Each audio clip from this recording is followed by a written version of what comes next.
So let's open Game Maker.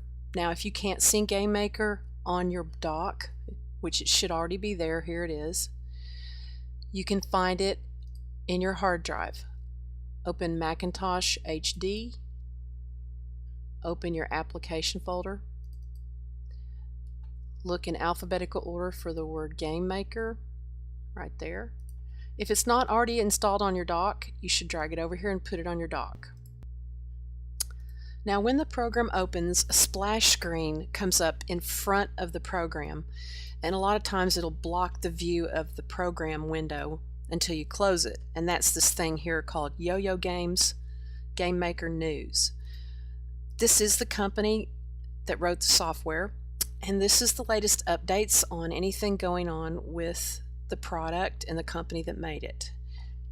So you might want to check this out. Right here is a new room button. We're going to click on that. It shows us a room that has a default gray background.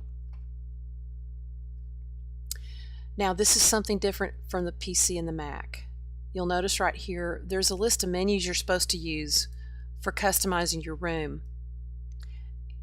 And you can't see them all initially when you open this window. You have to open up this side panel a little bit so you can see all of the categories for building the room. And then across the top here you control the size of the grid, whether or not you see the grid, the style of the grid, you're zooming in and out on different things. Here's your back button. If you do something you want to take it back and undo it, you can click on this blue arrow. If you approve of what you've done and want to save it, there's a green check mark right here to click on. That'll save your changes.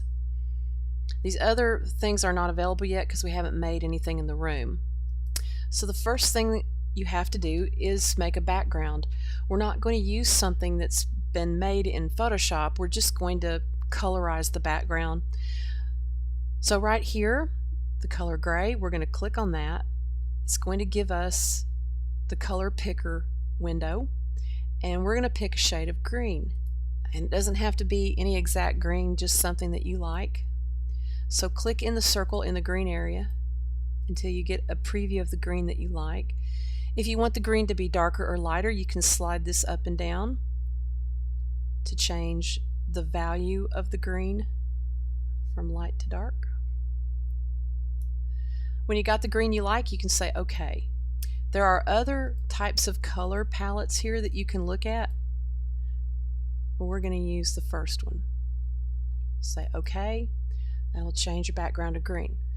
Now the grid is here so that you can exactly, precisely place things in the game. But if you'd like that to disappear, let's click on this, and that's what your room will look like when the game's played so far. Now, the block we're going to use to build the walls is 32 by 32 pixels. So the first thing we need to do is change our grid so that it's 32 by 32 pixels.